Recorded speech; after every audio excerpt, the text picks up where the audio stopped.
의료 빅데이터 연구의 가능성과 한계에 대해서 발표해 주시겠습니다. 네, 소개 감사합니다.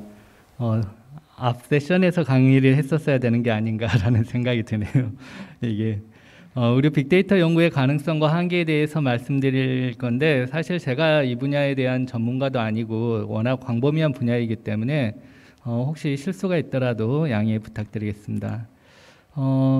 사실 제가 이 강의의 여러 가지 아이디어는 이것이 헬스케어 빅데이터다라는 이 책에서 많이 배웠고요.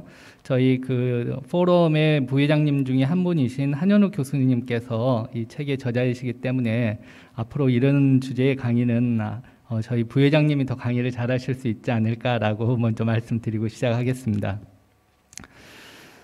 작년과 올해에 걸쳐서 인공지능과 빅데이터에 대한 연구 과제들이 굉장히 많이 나왔습니다. 조금씩 나오다가 작년과 올해 2년간에 걸쳐서 거의 폭주를 했던 것 같습니다. 한국수력원자원에서도 올 초에 디지털 기반 4차 산업혁명을 추진하겠다는 이런 기사를 낸 바 있고, 강원 테크노파크에서도 올해 중소기업 빅데이터 활용 마케팅 지원 사업에 대한 모집 공고를 냈습니다. 이처럼 4차 산업혁명이나 이 빅데이터라는 용어는 더 이상 생소한 용어가 아니고 주위에서 흔히 저희가 접하는 용어가 되고 있는 것 같습니다. 잘 아시는 바와 같이 18세기에 증기기관이 도입이 되면서 농업과 수공업 위주의 산업에서 철강이나 섬유, 석탄과 같은 산업으로 변화하는 1차 산업혁명이 있었습니다.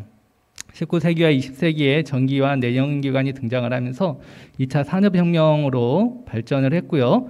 20세기 후반에 인터넷과 컴퓨터가 보급되면서 3차 산업혁명이 생겨나게 되었습니다. 3차 산업혁명은 정보혁명 혹은 서비스혁명이라고 하는데, 이때 인터넷이 처음 막 보급이 될 때 저희 친구들끼리 우스갯소리로 인터넷 주소가 뭐냐라고 하면 집 주소를 부르던 그런 개그들이 유행하곤 했었습니다. 지금 오늘날 우리는 이 4차 산업혁명의 진입 단계에 있는 것 같습니다. 사물과 사물, 사람과 사물이 인터넷 통신망을 통해서 연결되고 초지능화되는 사회가 바로 4차 산업혁명의 시대이고, 4차 산업혁명 시대에는 사물 인터넷이나 로봇, 인공지능, 3D 프린팅, 가상현실이나 증강현실 이러한 주제들이 아마 앞으로 뜨는 산업들이 될 것 같고, 이러한 산업들을 서로 연결하는 그 중심에는 바로 데이터가 있게 됩니다. 그래서 4차 산업혁명의 키워드는 데이터라고 말씀드릴 수 있겠습니다. 데이터 중에서도 최근 많이 각광을 받고 있는 빅데이터가 관심을 끌고 있는데, 빅데이터는 4가지 특징이 있습니다. 잘 아시는 것 같이 데이터가 굉장히 크기 때문에 빅데이터라고 불리기도 하는데, 기존의 컴퓨팅 기술로 더 이상 핸들링하기 어려운 그렇게 큰 데이터들이 이제는 핸들링할 수 있기 때문에 볼륨이 크다는 특징이 있고, 데이터가 축적되는 속도가 또 굉장히 빠릅니다. 그리고 그 큰 데이터를 빠른 속도로 처리해야 되기 때문에, 과거의 IT 기술로는 이런 데이터가 있더라도 처리를 할 수 없었지만 최근 들어서 이게 각광을 받고 있게 되는 이유입니다. 그리고 최근 들어서 이게 나오는 여러 가지 빅데이터를 보시면 잘 아시겠지만, 페이스북이나 트위터와 같이 SNS 데이터, 유튜브와 같은 영상 데이터, 음원 데이터들과 같이 잘 정형화되지 않은 비정형화된 이런 데이터들이 많아서 굉장히 데이터가 다양하다는 게 또 한 가지 특징이고, 하지만 이 빅데이터가 가지는 치명적인 단점 중에 하나는 데이터의 진실성의 문제, 즉 베라시티의 문제인데, 우리가 연구를 위해서 취합한 데이터들이 아니다 보니까 아무래도 데이터에 허수가 많이 포함되어 있어서 데이터를 클린징하고 취사 선택을 해야 되는 이런 과정이 필요하다라고 말씀드릴 수 있겠습니다. 가장 최근에 나온 IBM 리포트를 보면은 약 16,000개 기관에서 이 환자 관련된 데이터를 수집을 하고 있고, 이 수집된 데이터들 중에서 영상이나 혹은 랩 데이터와 같이 약 80%는 비정형화된 데이터입니다.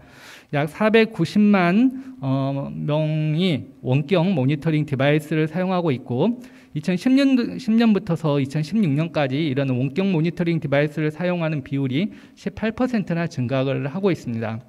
실제 환자를 진료를 하면서 초당 1000건의 새로운 데이터가 만들어지고 있고, 한 사람당 하루에 약 86,400건의 신규 데이터가 서로 만들어지고 있기 때문에 이 헬스케어 분야야말로 빅데이터의 보고라고 말씀드릴 수 있겠습니다. 1971년 저와 함께 태어난 이 펀메드는 잘 아시는 바와 같이 의료의 분야에서는 잘 아실 텐데 여러 가지 의학 저널과 연구들이 모두 찾아볼 수 있는 검색 엔진 플랫폼입니다. 이러한 플랫폼이 있었기 때문에 현대 의학이 아주 굉장히 발전을 할 수 있었고 5,000년의 역사를 가진 동양의학과 아주 드라마틱한 차이를 내게 되는데 이러한 펀메드 플랫폼이 굉장히 중요한 역할을 했을 것으로 생각을 하고 있습니다. 우리가 흔히 보는 의료 빅데이터는 크게 이렇게 네 가지로 나눠볼 수가 있겠는데 저희가 진료를 할 때 발생하는 전자차트인 EMR이나 EHR 데이터가 있겠고 진료를 청구하면서 발생하게 되는 청구 데이터 그리고 유전자나 혹은 장내 미생물과 같은 지노믹 데이터가 있고 일상생활에 매일매일 생활에서 발생하는 즉 스마트워치와 같은 라이프 로그 데이터와 같은 게 있습니다. 26년 전에 제가 인턴일 때는 딱 이런 모습으로 회진을 했습니다. 교수님이 회진을 이게 시작을 하시면 다 이게 차트를 들고 있다가 이게 회진을 따라 돌곤 했었는데 인턴 선생님이 전날 이렇게 환자 차트를 찾고 회진에 필요한 엑스레이 필름을 찾느라고 거의 날을 새서 이런 필름들을 찾기 때문에 아침에는 이렇게 기진맥진한 상태가 되었습니다. 그러나 요즘은 이런 모습 보기 힘듭니다. 왜냐하면 전부 다 전자차트나 혹은 전자 이미징으로 대체가 되고 있기 때문입니다.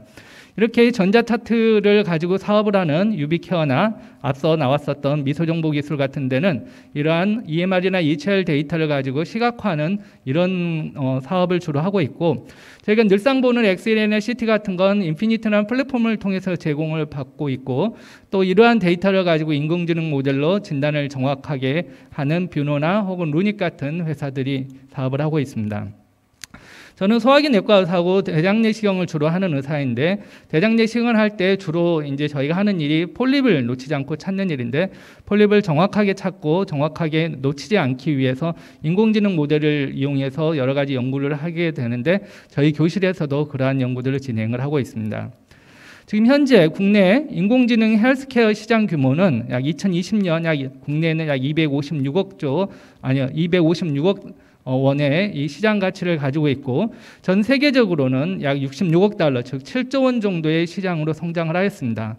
인공지능을 헬스케어에서 이용하는 스타트업만 해도 106개 정도가 지금 사업을 실현을 하고 있습니다.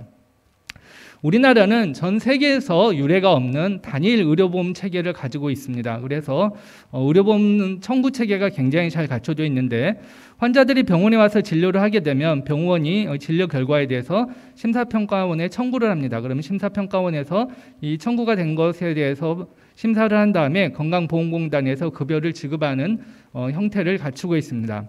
이렇게 많은 청구 데이터가 쌓였기 때문에 건강보험공단에서는 다양한 코트를 만들어서 연구에 활용할 수 있도록 제공을 하고 있고 심사평가원에서는 이런 청구 데이터에 원격 접속할 수 있는 그런 모듈을 제공을 하고 있습니다. 특히 보건의료 빅데이터 개방 시스템이라는 걸 운영을 하고 있는데 이를 통해서 의료 빅데이터를 좀 더 자유롭게 이용할 수 있도록 제공을 해서 특히 연구와 여러 가지 사업에 이용할 수 있도록 제공을 하고 있습니다. 하지만 이런 그 청구 데이터는 장점과 단점이 있는데 먼저 청구 데이터는 우리나라에 거주하고 있는 전국 데이터를 볼 수 있는 장점이 있습니다. 인구학적, 사회학적 특성 자료도 포함되어 있고 외래나 입원, 응급실, 약국 정보까지 다양하게 포함되어 있는 장점이 있지만 이게 연구를 위해서 만들어진 데이터가 아니라 청구를 위해서 만들어진 데이터이기 때문에 2차 자료라는 단점이 있고 이게 코딩 기반으로 되어 있기 때문에 진단이 정확성이나 신뢰성이 좀 떨어진다는 문제가 있을 뿐만 아니라 각 기관에서 가지고 있는 어떤 검사 결과나 혹은 임상 결과에 대한 데이터가 없기 때문에 이러한 단점들이 있습니다. 따라서 의료 빅데이터를 가지고 연구를 할 때는 이런 장점과 단점들을 잘 고려를 해서 이 주제에 딱 맞는 주제를 선정을 해야만 좋은 연구를 진행을 할 수가 있겠습니다. 인간의 유전체를 이용해서 새로운 약물을 개발하는 신데카 바이오나 혹은 차세대 유전자 검사 방법인 NGS 검사 방법을 이용해서 연구를 서포트하는 테라진 코리아와 같은 회사들이 대표적으로 지노믹 데이터를 이용하는 회사들이라고 하겠습니다. 앞서도 잠깐 나왔지만 휴먼 지놈 프로젝트가 1990년도에 시작해서 2003년까지 13년 동안 진행되면서 인간 한 사람의 유전체 분석 서열을 분석을 하였습니다. 하지만 지금은 기술이 매우 발전을 해서 이 13년 동안 했던 그런 과정을 거의 반나절이면 할 수 있을 정도로 기술이 많이 발전을 했습니다. 과거에 휴먼 지노믹 프로젝트를 통해서 다양한 인간 유전자에 대한 이해를 하게 되었고 다양한 질병의 유전자의 염색체 자리들을 우리가 찾아낼 수 있게 되었습니다. 이러한 지노믹 데이터나 혹은 메타지노믹 데이터를 이용해서 어떤 신약의 새로운 적응증을 찾아낸다거나 혹은 특정 질환의 어떤 예측을 할 수 있는 바이오마커를 찾아내는 이러한 연구들을 진행을 하고 있고 저희 교실에서도 이러한 연구를 진행을 하고 있습니다. 최근 웨어러블 디바이스의 새로운 미래가 열리면서 모두들 라이프로그 데이터에 관심을 많이 가지고 계시는 것 같습니다. 흔히 우리가 일상에서 늘 가지고 다니는 뭐 허리띠나 혹은 시계, 신발 이런 것들을 많이 이용하시는 것 같고 웰트라는 회사는 이러한 스마트 벨트를 이용해서 비만을 관리한다든지 혹은 보행 패턴을 분석을 해서 낙상을 예방한다든지 이런 프로그램을 제공을 하고 있고 앞선 강의를 하셨던 휴레이 포지티브의 최도화 대표님 같은 분들은 데일리 라이프 스타일을 분석을 해서 개인형 당뇨 맞춤 앱을 제공을 하기도 합니다. 휘노 같은 데서는 심전도를 분석하는 이런 프로그램을 제공하고 삼성의 갤럭시 와치에서는 혈압이나 혹은 맥박 같은 것을 분석을 하는 이런 프로그램을 제공하고 있어서 사실 벤처회사부터 삼성까지 이렇게 큰 회사까지 다양한 회사들이 라이프로그 데이터에 관심을 가지고 앞으로 의료 빅데이터 시장은 이 분야가 상당히 선도를 하지 않을까 그렇게 예측을 하고 있습니다. 이미 국내에서도 2014년도부터서 이러한 시장이 굉장히 커질 것으로 예측을 하고 이미 2014년에 몸에 걸치고 피부에 붙이는 방식을 넘어서 신체에 이식하거나 복용하는 형태로 진화할 것이라고 예측을 했는데 저 또한 이렇게 예측을 하고 있습니다. 하지만 데이터가 아무리 이렇게 차고 넘쳐도 그리고 지난 2년 동안 나온 데이터가 지난 5,000년 동안 축적된 데이터의 양보다 더 많다고 합니다. 그러니까 데이터가 새로 축적되고 개발되는 게 아주 어마무시한 속도로 빨라지고 있음에도 불구하고 실제로 임상에서 활용될 수 있는 데이터는 전체 데이터의 0.5%밖에 되지 않습니다. 대부분은 쓰레기 같은 데이터이기 때문에 사실 아직은 가야 할 길이 멀다라고 말씀드릴 수 있겠고요. 데이터가 아무리 많더라도 구슬이 서말이라도 꿰어야 보배인 것처럼 데이터가 서로 잘 연결되고 그 의미를 찾아내야지 진정한 의미의 데이터라고 할 수 있습니다. 따라서 최근에는 이질적인 데이터를 서로 연계하는 그런 학문들이 많이 발전을 하고 있는데 대표적인 게 네트워크 사이언스라는 학문입니다. 이런 학문을 통해서 이질적인 데이터들을 서로 분석을 해서 어떤 약의 새로운 적응증을 발굴하거나 혹은 신약을 개발하는 그런 산업으로 많이 진화를 하고 있습니다. 우리나라 국민건강보험공단은 최근 건강보험 빅데이터와 소셜미디어 정보를 융합해서 질병 발생을 예측하고 위험을 미리 알려주는 국민건강주의 알람 서비스를 시작하였습니다. 예를 들어서 지역 기상 관측 정보와 대기오염 통계 정보를 서로 융합을 해서 이 해당 날짜에 만성 폐쇄성 질환의 위험이 어느 정도인가라는 이런 국민 건강 알람 서비스를 제공하고 있는데 이런 분야가 앞으로 우리나라 건강 의료 빅데이터가 활용되는 분야일 것으로 예측을 하고 있습니다. 우리나라는 앞서 말씀드린 대로 심평원이나 건보공단의 자료 외에도 전체로 약 22개나 되는 굉장히 큰 빅데이터들이 잘 구축되어 있습니다. 실제로 저희가 2004년부터서 2009년까지 1658만 4283명의 굉장히 많은 숫자의 위암 검진 수검자 자료를 분석을 해서 위내시경을 시행을 하면 위암에 의한 사망률을 47%나 줄일 수 있지만 위장조형 촬영을 하면 위암에 의한 사망률을 거의 줄일 수 없기 때문에 지금은 위내시경만 권장을 하고 위장조형 촬영 거의 권장하지 않습니다. 하지만 불과 몇 년 전만 해도 위내시경과 위장조형 촬영을 국가암검진 사업에서 거의 1:1로 권장을 했었습니다.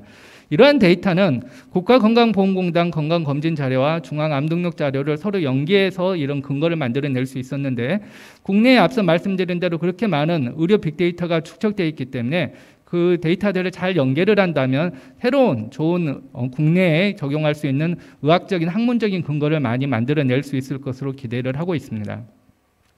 앞서 미소정보 박 상무님께서 자세히 잘 설명을 해주셨는데 CDM, 커먼 데이터 모델이라는 것도 최근에 각광받고 있는 분야 중에 하나입니다.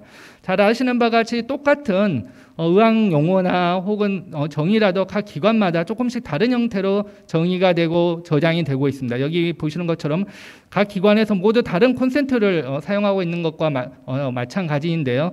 이런 것을 하나의 공통된 정의와 형식으로 변환시키는 걸 보고 바로 커먼 데이터 모델이라고 합니다. 그래서 기관에 상관없이 동일한 코드를 사용할 수 있는 것과 같은 그런 개념이라고 말씀드릴 수 있겠습니다. 국내에서도 저희 기관을 포함해서 약 60여 개 기관이 이 오디세이의 이 커먼 데이터 모델 사업에 참여를 하고 있고, 지금 아주대학교 박내은 교수님께서 PI를 맡아서 과제를 진행하고 계시는데, 이 분야도 앞으로 의료 빅데이터 관련해서 연구가 많이 진행될 것으로 기대를 하고 있습니다. 외국에서 빅데이터를 활용하는 주로 사례들을 보면은 국민들 대상으로 유전체를 분석한다거나 혹은 비정형 의료 데이터 혹은 임상 데이터를 제공하는 이런 서비스들을 많이 제공을 하고 있고, 아마도 국내에서 의료 빅데이터는 앞으로 의사결정을 최적화하고 고객 유지를 하며 재입원율을 감소하고 국민건강 관리를 하고 의료기관의 운영을 향상하고 임상연구 발전과 정보 기술 비용을 감소시키는 이런 방향으로 널리 활용되리라고 예측을 하고 있습니다. 그동안 국내에서 의료 빅데이터의 활용에는 많은 한계점이 있었습니다. 2015년 나왔던 보고서인데요. 기관별로 의료 빅데이터가 서로 쪼개져 있는데 서로 상호 연계되거나 통합되는 게 상당히 어려웠습니다. 이런 연계와 통합에 대한 법적, 기술적, 정책적 기준이 매우 부족을 했었고, 특히 민간 데이터와 공공 데이터가 서로 연결되기는 거의 어려웠습니다. 또한 국가 단위 빅데이터 구축을 하는 데 있어서 오픈 데이터를 통해서 새로운 가치 창출도 거의 할 수가 없었는데, 최근에는 이런 분야에 대해서 많은 오픈 데이터가 국내에서도 축적이 되고 있습니다. 유전체의 데이터의 활용을 통한 질병 발생 기전 등의 임상 지식 창출도 상당히 제한적이었는데, 서양과 비교해서 국내에서는 데이터를 구축을 하고 있지만 굉장히 소규모이고 연계가 활용이 어려웠던 점이 국내 의료 빅데이터 연구의 한계였었습니다. 최근 들어서 이런 한계가 많이 극복되고 있습니다.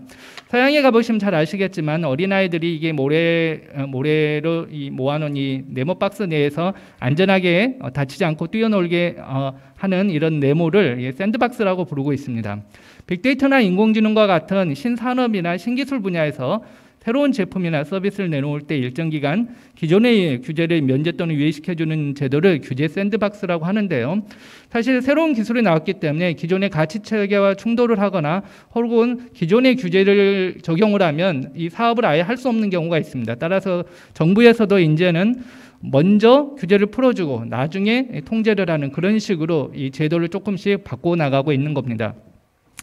규제 샌드박스를 1년 동안 시행했었더니 처음에는 약 1년 동안에 한 목표 100건 정도의 과제를 승인하려고 했었는데 약 195건으로 약 2배 정도의 목표를 달성할 수 있었고, 신제품이나 신서비스가 성과가 가시화되었고 사회 전반의 혁신 동력이 창출되었다라고 국무조정실에서 발표를 하였습니다. 올해 1월 9일 날 데이터 3법이 드디어 국회 본회의를 통과하였습니다. 많은 분들이 기다렸던 법인데요. 그 데이터 3법은 잘 아시는 바와 같이 마이데이터 등과 같은 금융 분야의 데이터의 신산업을 도입하는 신용정보법, 가상정보 도입을 통한 데이터 이용을 활성화하는 개인정보보호법, 그리고 정보통신망법이 세 가지를 합쳐서 데이터 3법이라고 부릅니다. 데이터 3법의 공통점은 개인정보를 가지고 데이터화해서 이걸 사업을 할 수 있게 하는 그런 내용이고, 데이터 3법의 가장 핵심적인 내용은 가명정보를 도입을 해서 데이터를 이용할 수 있게 하는 개인정보보호법입니다. 즉 개인정보로부터서 가명정보를 만들어서 이렇게 서로 주고받을 수 있는 이런 사업을 진행할 수 있는 게 개인정보보호법이고, 가명정보로부터서 가공을 해서 개인정보를 다시 알아내려고 한다면 굉장히 강하게 처벌하는 그런 법이라고 말씀드릴 수 있겠습니다. 데이터 3법과 함께 마이데이터 산업이 굉장히 각광을 받고 있는데 앞서 잠깐 나왔던 개념입니다. 과거에는 개인의 데이터를 기관과 기업이 가지고 있더라도 이걸 서로 기업끼리 주고받는 게 어려웠었는데, 지금 이 마이데이터 산업이 도입되면서 개인이 동의만 한다면 기관 대 기관의 데이터를 전송받을 수 있는 이런 시대가 열린 겁니다. 개인적으로 앞으로는 의료 데이터에 이 블록체인이 많이 이게 가미될 것으로 예상을 하고 있습니다. 아시는 바와 같이 블록체인이라는 것은 여러 컴퓨터에 그 저장 방식을 나누어서 위변조를 방지하는 그런 시스템인데, 사실 이렇게 앞으로는 의료 데이터나 혹은 환자들의 의료 정보가 이렇게 분산돼서 이게 위변조가 방지하는 쪽으로 가지 않을까 생각을 하고 있습니다.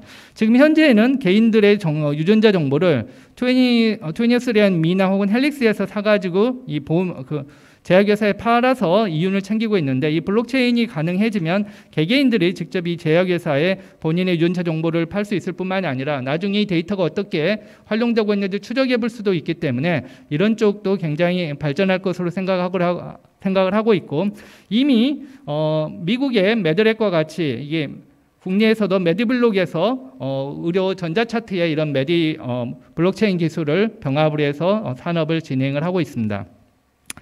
지금 서양 같은 경우로 보면은 이런 의료 빅데이터에 대해서 거버넌스를 잘 갖추고 있는데, 영국 같은 경우 2013년에 퍼스널라이즈드 헬스 앤 케어 2020 프로젝트를 시작을 해서 헬스 앤 소셜 케어 인포메이션 센터를 만들었고, 이는 NHS의 전신입니다. NHS 디지털의 전신입니다. 미국 같은 경우는 여러 민간 보험회사들이 많이 있기 때문에 이를 잘 코디네이션할 필요가 있어서 Office of the National Coordinator for Health Information Technology라는 이런 에이전시를 만들어서 관리를 하고 있고, 호주 같은 경우는 2015년에 마이 헬스 리코드 사업이 생겨나면서 오스트레일리안 디지털 헬스 에이전시를 발족을 시켰고, 결국은 내셔널 디지털 데이터를 어떤 질 관리를 하고 자료를 잘 저장하고 연계하고 분석하는 이런 것을 담당을 하고 있습니다.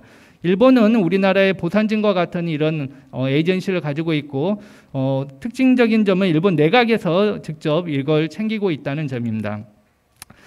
전체적인 세계적인 글로벌 거버넌스들에 보면은 공통적인 특징을 가지고 있는데, 점차 개인의 어떤 공익을 더 강조를 하고 있고, 그리고 어떤 개인의 프라이버시와 데이터 보안에 대해서 점점 더 강화를 하고 있으며, 국가적인 헬스케어 데이터 거버넌스를 구축하고 있다는 점입니다. 뿐만 아니라 개인의 데이터 관리 권한에 대해서 더 보장을 해주고 있고, 어떤 상황에 따라서 개인 데이터에 접근을 할 수 있는 것을 허용을 하고 있을 뿐만 아니라 프로젝트 기반으로 해서 점진적으로 추진하는 그런 전략을 가지고 있어서, 우리나라 이 빅데이터에 대한 거버넌스도 이런 목표를 같이 공유해야 되지 않을까라고 생각을 하고 있습니다.